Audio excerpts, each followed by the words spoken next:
everybody, welcome back. Welcome to the first episode of the Witching Week. I think that name is pretty weak, but it's what I could come up with for the time being. So the name may well change over time if I find something better. But this is just an opportunity to look across the last week and talk about what's been going on, and then maybe pull some cards for next week, for the week ahead. Some of you might have noticed I'm drinking tea, and I don't really do that unless I'm feeling particularly unwell or cold. I am actually modelling a jumper today over my top underneath. This time last week we had 40 degrees, so that tells you everything you need to know about the British weather, and it also tells you everything you need to know about living in an old house with metre thick stone walls. So yeah, I've got my jumper on today. It's the middle of July, but I'm sporting a jumper. So what's been going on? Yeah, so the really hot weather. I don't know about the rest of you guys.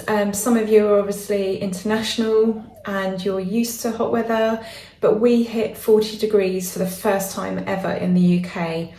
And I was in the zone that was marked most severe for fires. The neighbouring counties had fires raging.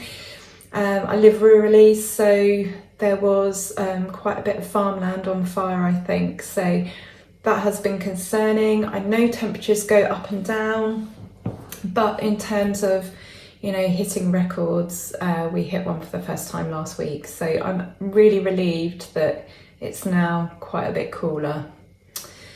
So what's been going on? Well, we started the channel off with an update, and I posted the Goddess Provisions unboxing. If you haven't seen that, I get a box every month from a company called Goddess Provisions, and basically they're goodies for goddesses. I think that is their tagline, and it just comes in with lots of lovely little bits and bobs. There's always a crystal in there usually.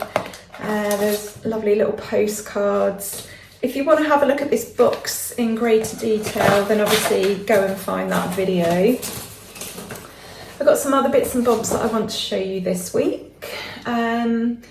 It was my birthday a couple of weeks ago, so as per normal, I got some books for my birthday, which is always good. My husband bought me this, Valkyrie, the Women of the Viking World, and it's basically a look at the Valkyries, the supernatural beings that choose who dies and who lives on the battlefield. And it's basically a look at history and how the idea of the Valkyries is not necessarily the sort of image that we're being given today. So I've only just had a little sort of glimpse at that so far, because I'm reading something else at the moment, or trying to. My concentration has been terrible. But that so far has been, the little bit I've read is really good. So I'll just hold that up. Maybe that might be a book that you'd fancy reading. But I'll let you know once I've finished that one, how that one was. I got some other books for my birthday as well. Buckland's book of Gypsy magic. Traveller's stories, spells and healings. This is a really beautiful book. The author has woven together sort of lore, legends and practices, and there's some lovely spells in here, and there's lots of information on things like reading tea leaves, charms, talismans, not magic, just the sort of folk magic that you would expect. So yeah, that's another really beautiful book, and just opens your eyes to other practices and traditions.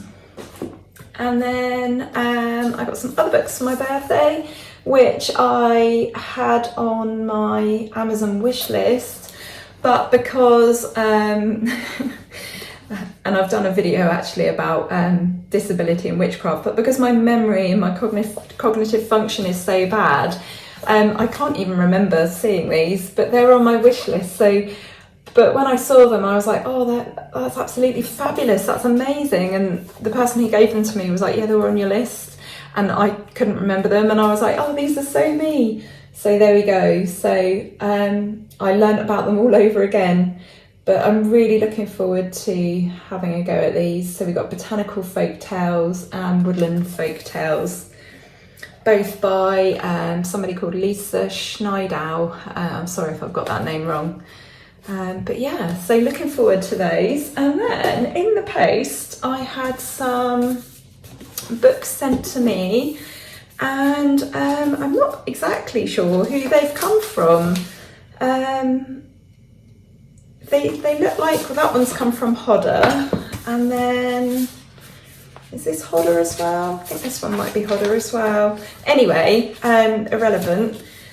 One called The Bewitching. Now, I got really excited at first when I saw this because I thought my mum had sent it to me, and the reason why I thought my mum had sent it is because it's about the case of the Witches of Warboys. Now, Warboys is a, well, I'm trying to think, is it a town? Is it a village? Anyway, my mum lives there, and Warboys has got witches everywhere. There's a witch on the clock tower, on the village sign. People have got them next to their doorbells, on their cars. The local football team have got a witch as their emblem. And yeah, for some reason, the story, the 16th century case of the Witches of Warboys has been very much kept alive in the eyes of the people of Warboys. So I was really excited when that came through. So thank you to whoever sent me that.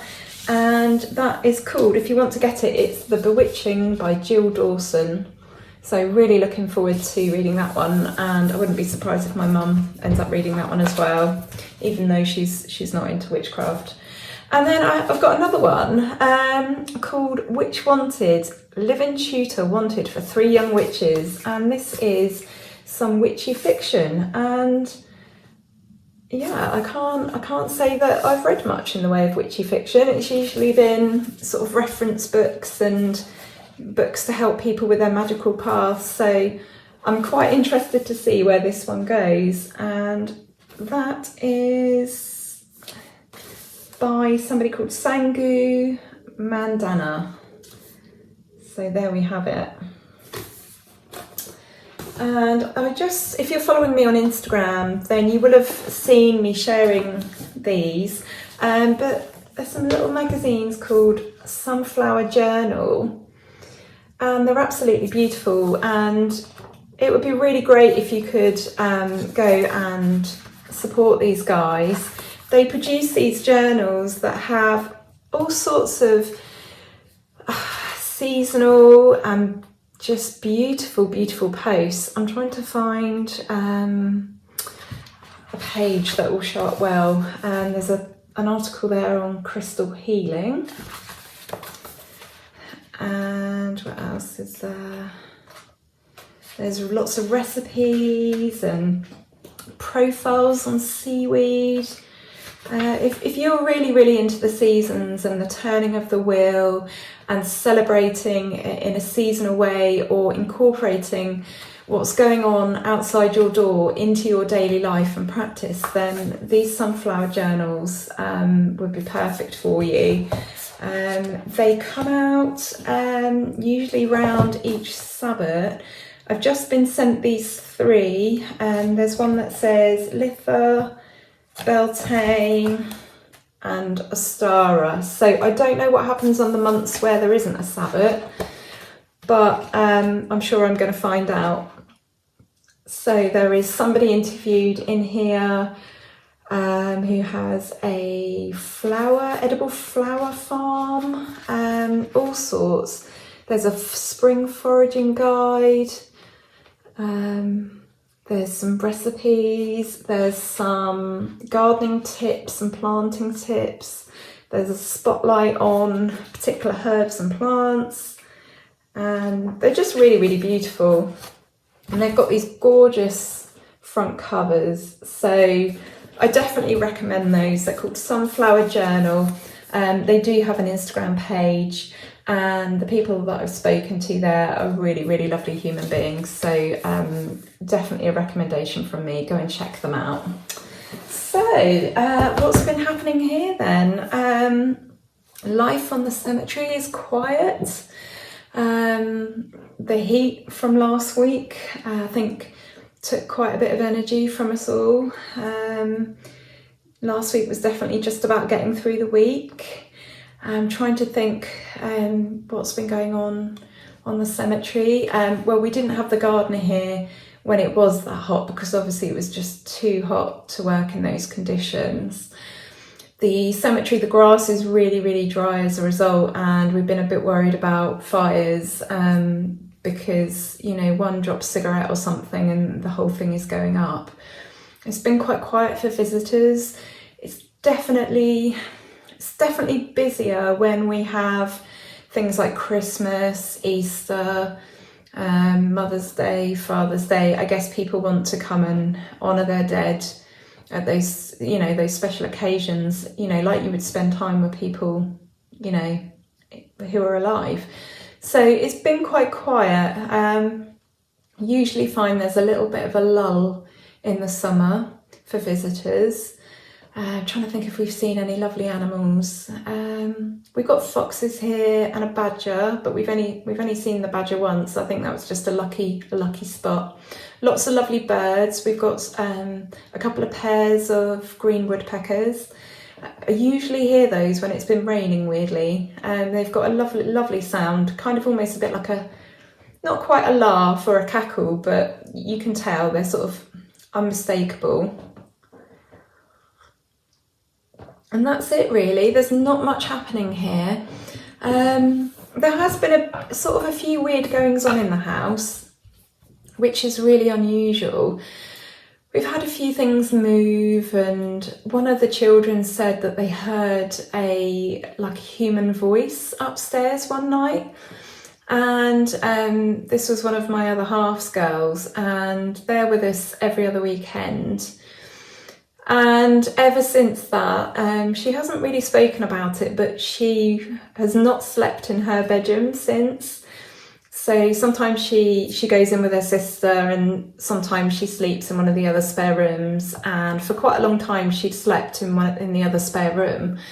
And yeah, there's something that's gone on that she doesn't like, but she's not really said much, but her behaviour's definitely changed. And it's really strange because it was around about the time that we started noticing some funny things, and we thought we might have to lose this house with the price of everything going up, and you know, it's really, really expensive living here. And we started to talk about selling, and that seemed to be actually, I think, the cause. I think that any spirits that we do have, or even the spirit of the house, I think that they like having us here.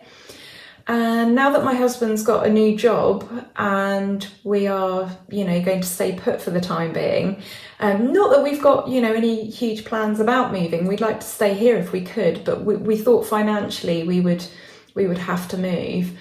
And ever since he got a new job and those conversations have died down, so have the weird goings on. So that's my theory for it. That's really the first sort of proper weird stuff we've had since we lived here, and we've been here nearly 4 years. So, because that's always a favourite question. People always ask if we're haunted, and usually they're quite disappointed with the response. But yeah, there has been some strange things going on, but maybe those are tales for Samhain. Maybe they are. Let me know in the comments if you've had any weird things. I mean, maybe it's just because of all the frustrating things going on in the world right now. Maybe this is happening to everyone. But yeah, let me know in the comments if you've had any spooky goings on. It's quite unusual for us. So I thought that maybe I could pull some cards for the week. For the week ahead. Let's move my tea out the way, which is very nice, by the way. I think it's mango, pineapple and ginseng. I don't really do tea, but just fancied something a bit warmer today. Right then. So I must admit, after all these years of reading tarot, I don't have a set way of doing this. Sometimes I wait until the cards spring out. Ooh, that's a whole pile.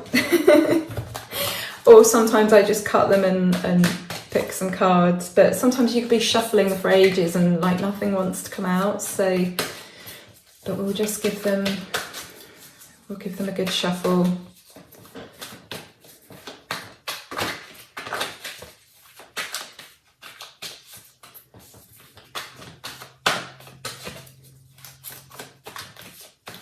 We've got some interesting ones here. We've actually got 3 10s. So 10 being the card of completion. Now, these are well shuffled. It's not like I've had these in order and that's why 3 have come out together. These are actually the cards for this reading. So I've decided I'm going to do 5 cards, 4 or 5. We'll go with 5 and then we can always pick extras if we want any clarification. But we got 3 10s there, and then we've got the Chariot and the Emperor. So I don't know if you're building a picture of this already, but I would say that, you know, the path, the journey right now is really difficult, and I think a lot of us are feeling that right now. And I think, you know, some of the changes that are happening in the world, I'm thinking, dare I say the B word, Brexit, the effects of Brexit, if you're in the UK, maybe even if you're not in the UK, but certainly the pandemic, and here in the UK, the utilities, cost of living crisis, and also the environmental situation, you know, is definitely putting a lot of pressure on people and families and relationships, and it's certainly making the path very difficult right now to walk and to tread. And the responsibilities, you know, that burden, that trying to just keep going, and it be bad news after disaster after tragedy, you know, because there's all the personal things going on in our life as well. It's not just the stuff we see on the news, and I think it's making the journey, life's journey, very, very difficult right now. It's making it very tiring. That's certainly how we're feeling in this house, and you know, we're pretty on top of things usually. We're pretty strong, pretty mentally strong, but it's tiring at the moment. It's very tiring. It's hard work being a human, and it feels like an uphill struggle. And for many, you know, it's the bitter end. It's, you know, the straw that broke the camel's back. It's the end of some things. You know, like I spoke about, you know, having to leave this house possibly because of finances, and for many people that will be a reality. So yeah, so we've got those 2 10s, but hopefully, you know, 10 is the number of completion. Hopefully, you know, on a more personal, smaller level, hopefully if people have had a bad week this week, then next week is going to be a better week, because we also got this 10 out as well. And I've always called this card the happily ever after card, and it's just lovely. You know, everything's in balance, everything's bright, everything's beautiful, everything's sunny and happy, and there are opportunities, and it is a rare moment of peace and happiness and tranquility and joy. So, but how do we get there? The other card that we pulled out was the Emperor. So that is just basically a realization that, you know, you're strong, you are capable, you have, you know, all the skills at your disposal, really. You have learned a lot in your time, and you can apply what you've learned to the situation that you're facing at the moment. Sometimes this card indicates fulfilling a role where you're guiding others. It's described as a fatherly role, but perhaps, you know, perhaps that is what is going to lead you to happiness this week coming. You know, perhaps all these issues are still going to remain, but the thing that's going to bring you a little bit of joy is taking on, you know, this role of responsibility. So I don't think that's a bad hand. I think that if it's been a bit of a shit week or a shit month, it's gonna get better. So let's all head into next week with the imagery of the Ten of Cups in our minds. And yeah, I'm going to leave it on that note. Let's leave it on a positive note, and I'm wishing you all a wonderful week.